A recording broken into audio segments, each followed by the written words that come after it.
서울의 낡고 허름한 동네, 미로처럼 얽힌 골목길 안, 10살 남짓의 작은 소녀 한이슬은 보호자를 위한 식료품이 담긴 가방을 든 채 집으로 향하고 있었다.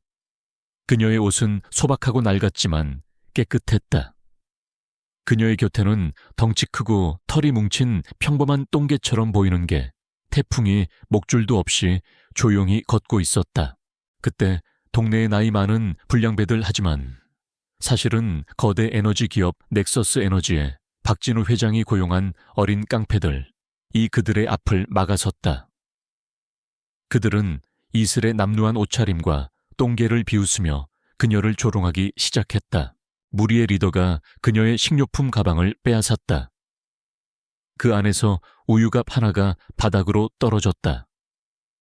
리더는 잔인한 미소를 지으며 그 우유갑을 집어들었다.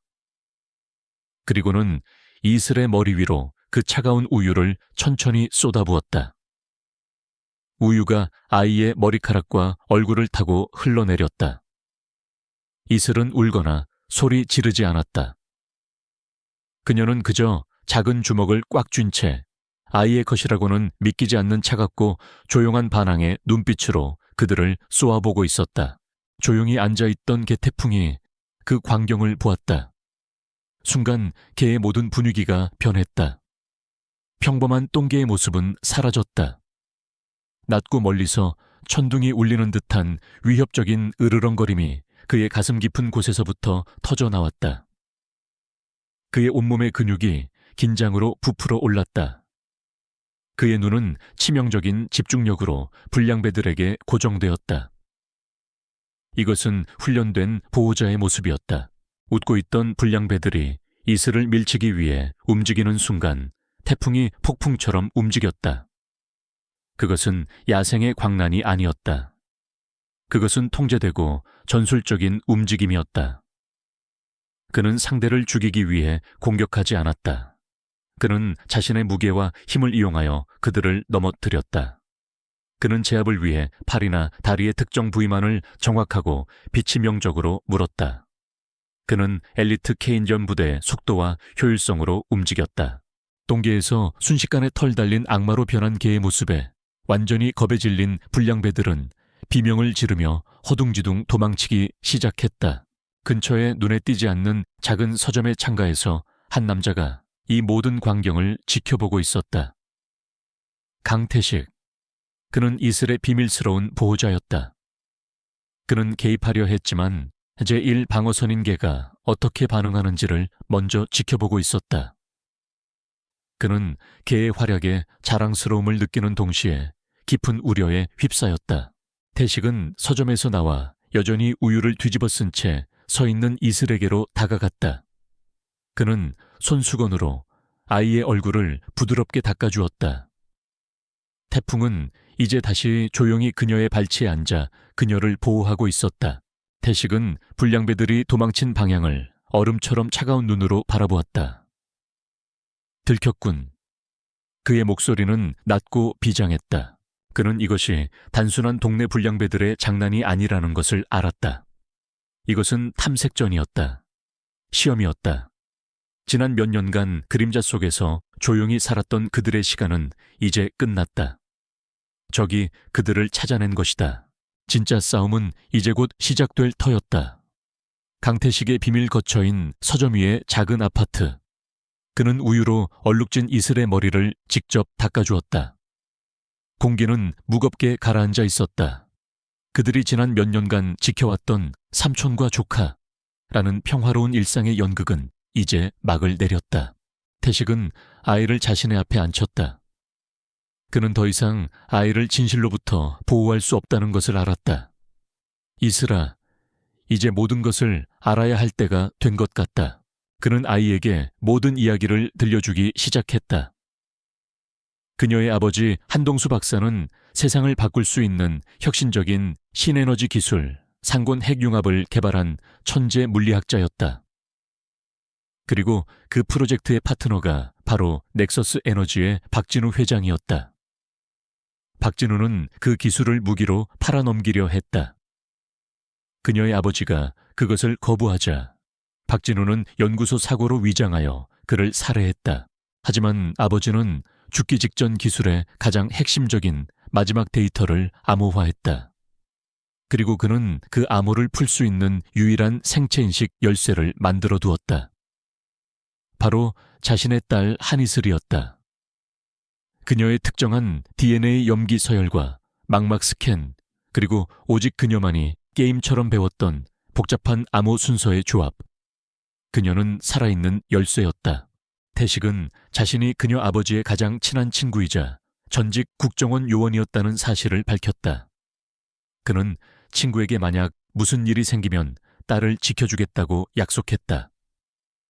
사고 이후 그는 자신의 죽음을 위장하고 국정원을 떠나 이슬을 자신의 조카로 위장한 채 그녀를 지켜왔던 것이다. 언젠가 그녀가 성장하여 아버지의 유산을 되찾고 박진우를 심판할 그날을 기다리며 개 태풍이 역시 그녀의 아버지가 그녀를 위해 준비해둔 고도로 훈련된 보호견이었다. 박진우 회장은 에너지원의 프로토타입은 손에 넣었지만 마지막 데이터 없이는 그것이 무용지물이라는 것을 알고 있었다. 그는 죽은 줄 알았던 그 딸 유일한 열쇠를 지난 몇 년간 필사적으로 찾아 헤맸던 것이다. 그리고 오늘 동네 불량배들을 동원한 탐색전을 통해 마침내 그가 찾던 아이가 바로 그녀라는 것을 확인한 것이다. 모든 이야기를 들은 이슬은 울거나 두려워하지 않았다. 골목길에서 보여주었던 그 차갑고 단호한 눈빛이 다시 돌아왔다. 그녀는 이제 모든 것을 이해했다. 아버지가 어릴 적 자신과 함께 했던 그 이상한 게임들의 의미를.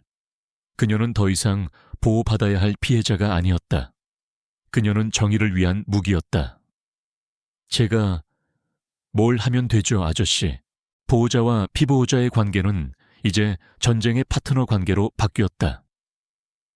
태식은 세상의 운명을 바꿀 열쇠이자 동시에 세상에서 가장 강력한 남자를 무너뜨릴 힘을 가진 이 작은 소녀를 바라보았다. 그는 죽은 친구와의 약속의 무게를 무겁게 느꼈다. 그들의 조용한 삶은 끝났다. 적은 이제 그들이 여기 있다는 것을 안다. 진짜 사냥은 이제부터 시작될 것이다. 박진우의 다음 공격은 동네 불량배들이 아닌 전문 킬러들이 될 터였다. 박진우 회장은 자신의 부하들로부터 그 소녀가 바로 자신이 찾던 아이가 맞다는 보고를 받았다.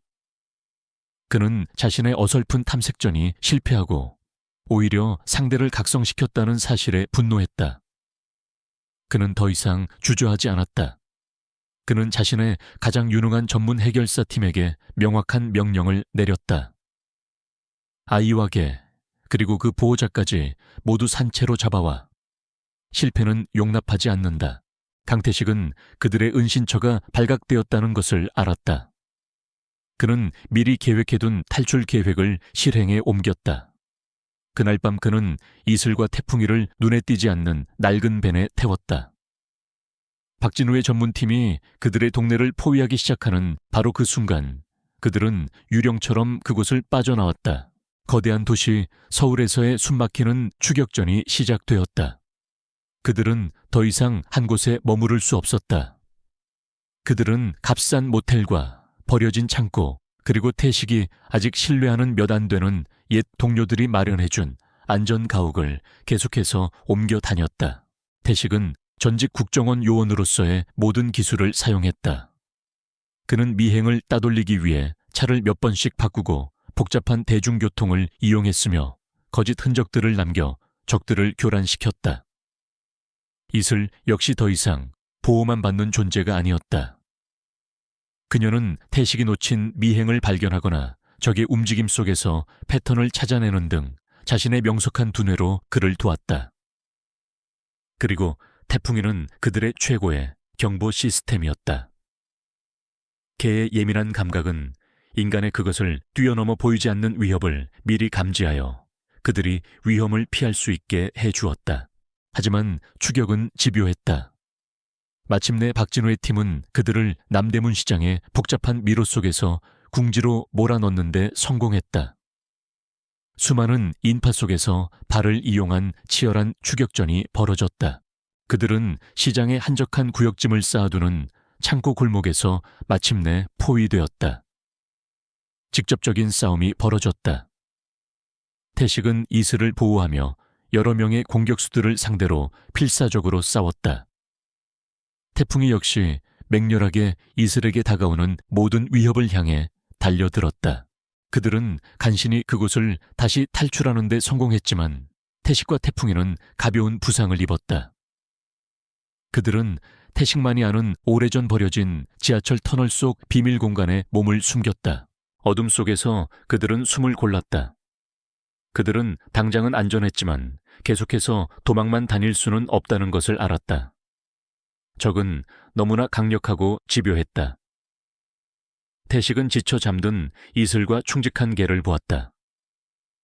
그는 수비적인 전략으로는 이길 수 없다는 것을 깨달았다. 그들은 도망을 멈추고 방역을 해야만 했다. 그들은 싸움을 적에게로 가지고 가야만 했다. 다음 장에서 펼쳐질 그들의 방역 계획을 예고하며 3장의 막이 내리고 있었다. 버려진 지하철 터널의 어둠 속에서 강태식은 자신과 태풍이의 상처를 치료하고 있었다. 그는 이슬에게 자신의 결심을 말했다. 더는 도망치지 않는다. 우리가 방역할 차례야. 방역을 위해서는 무기가 필요했다. 태식은 박진우 회장의 거대한 자원과 정면으로 싸워서는 이길 수 없다는 것을 알았다. 그는 적의 치명적인 약점을 찾아야만 했다. 그는 자신의 낡았지만 안전한 노트북과 옛 정보기관 시절의 연락망을 이용해 넥서스 에너지와 박진우 회장의 제국을 파헤치기 시작했다. 그는 약점을 찾고 있었다. 그리고 그는 발견했다. 박진우 회장이 곧 있을 거대한 국제기술 엑스포에서 자신의 새로운 에너지 기술을 공개할 것이라는 정보. 바로 이슬의 아버지에게서 훔친 바로 그 기술이었다. 그것은 박진우의 가장 큰 승리의 순간이 될 터였지만 동시에 그의 가장 큰 취약점이 될 수도 있었다. 태식은 박진우가 그 기술의 소유권을 주장하기 전에 그를 무너뜨려야 한다고 깨달았다. 그러기 위해서는 이슬의 아버지가 남긴 원본 데이터를 먼저 세상에 공개해야만 했다. 그는 이슬에게 아버지의 데이터 저장 방식에 대해 기억나는 것이 없는지 물었다. 계속되는 압박과 최근의 충격적인 사건들은 역설적으로 이슬의 또 다른 기억의 문을 열었다. 그녀는 아버지의 주 연구실에 대해 기억해냈다. 회사의 연구실이 아닌 아버지가 개인적으로 지었던 비밀 연구소. 그녀는 도시 외곽에 폐쇄된 공단 지역에 숨겨진 그곳의 위치를 기억해냈다. 그리고 그녀는 그곳의 중앙 서버, 오직 그녀 자신만이 생체 인식 열쇠가 되어 열 수 있는 에 대해 기억해냈다. 그곳이 바로 원본 데이터가 잠들어 있는 유일한 장소였다. 그들의 새로운 임무는 명확해졌다. 그들은 그 잊혀진 연구소에 잠입해야만 했다. 태식은 원격으로 그곳을 정찰했다. 그는 그 연구소가 현재 넥서스 에너지 소유의 유령 회사 이름으로 되어 있으며 박진우의 사설 경호팀에 의해 철저하게 지켜지고 있다는 사실을 알아냈다. 박진우는 지난 몇 년간 그 서버를 열기 위해 애썼지만 생체인식 열쇠 이슬 없이는 실패했던 것이다. 그들은 낡은 연구소의 위성사진과 설계도를 내려다보고 있었다. 그곳은 요새였다. 잠입은 불가능해 가까워 보였다. 하지만 그들에게는 다른 선택지가 없었다. 기술 엑스포는 며칠 앞으로 다가와 있었다. 태식은 이슬을 바라보았다. 경험 많은 전직 요원인 그는 이제 침투 계획을 세우고 있었다. 그리고 어린아이인 그녀는 목표와 목적을 제공하고 있었다.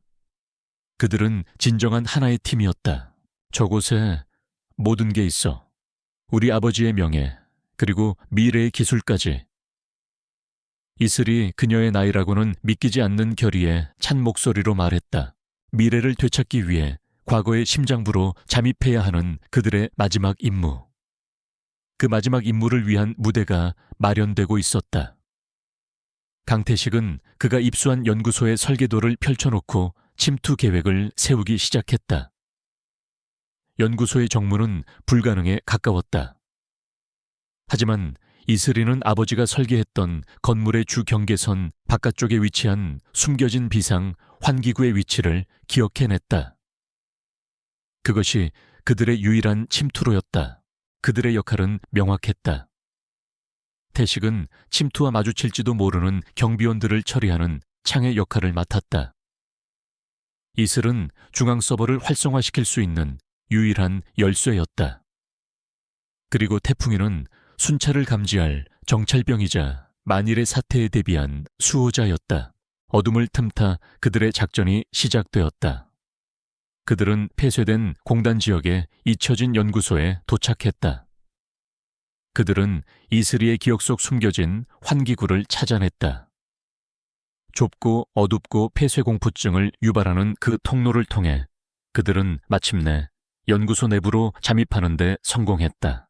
연구소 내부는 유령선과도 같았다. 어둡고 먼지가 가득했으며 모든 장비들이 몇 년 전 그대로 멈춰 있었다. 이슬이는 복도를 지날 때마다 아버지와의 행복했던 그리고 슬펐던 기억들의 파편들을 마주해야만 했다. 그들은 여전히 작동 중인 내부의 보안 시스템을 피해 움직여야 했다. 박진우의 경비원 순찰조와 마주쳤을 때 숨막히는 잠행이 이어졌다. 태식과 태풍이는 완벽한 호흡으로 소리 없이 경비원들을 제압했다. 마침내 그들은 연구소의 심장부 중앙 서버실에 도달했다. 그곳은 마지막 생체인식 잠금장치에 의해 보호받고 있었다. 이제 이슬이가 열쇠가 될 시간이었다. 태식은 문 밖을 경계했고 이슬이는 중앙 서버의 활성화 패널 앞에 섰다.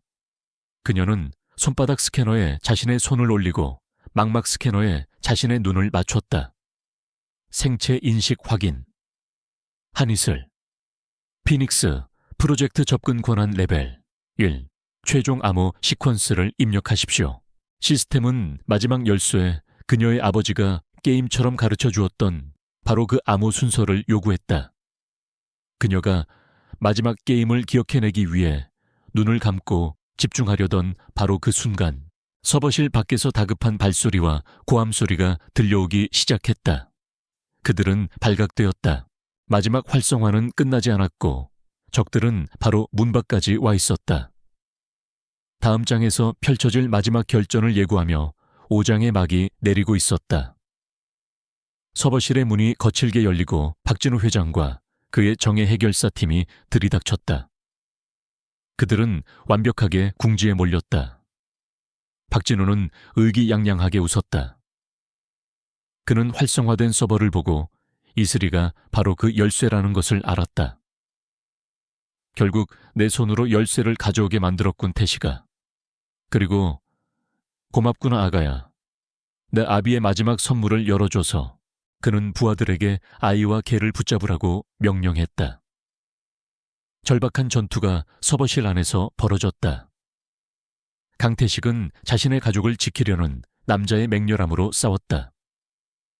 그는 자신의 모든 국정원 시절의 기술을 동원하여 좁은 공간 속에서 여러 명의 상대를 막아섰다.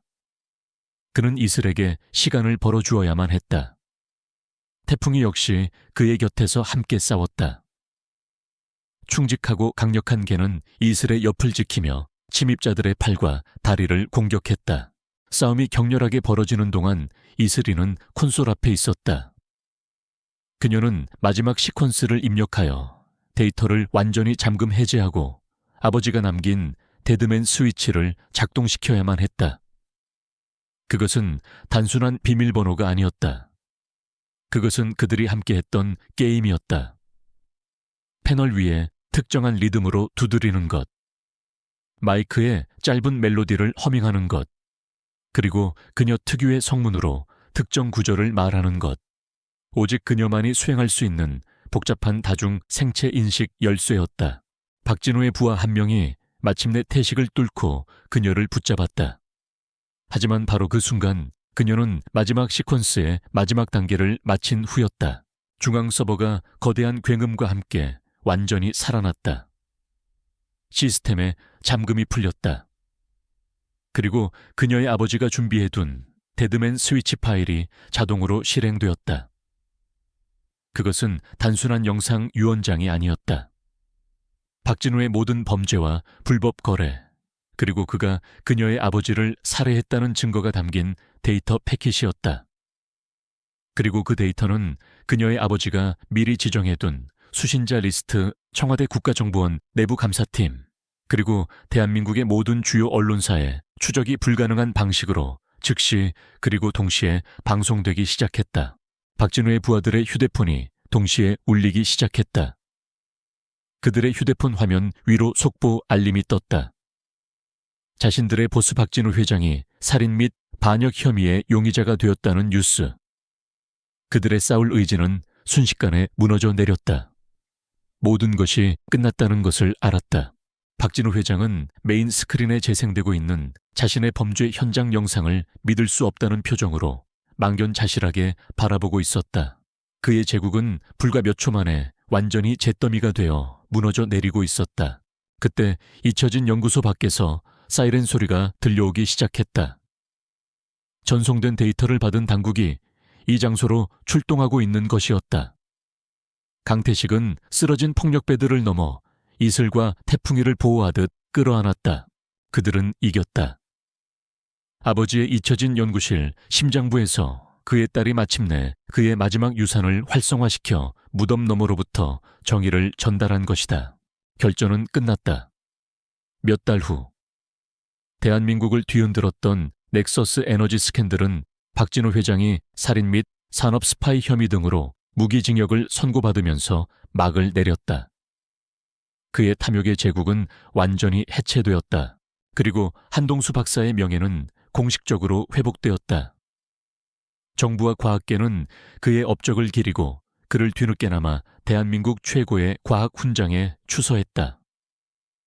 그가 개발했던 혁신적인 에너지 기술은 그의 원래 소망대로 무기가 아닌 인류의 공공선을 위해 사용되도록 국가에 관리해 놓이게 되었다.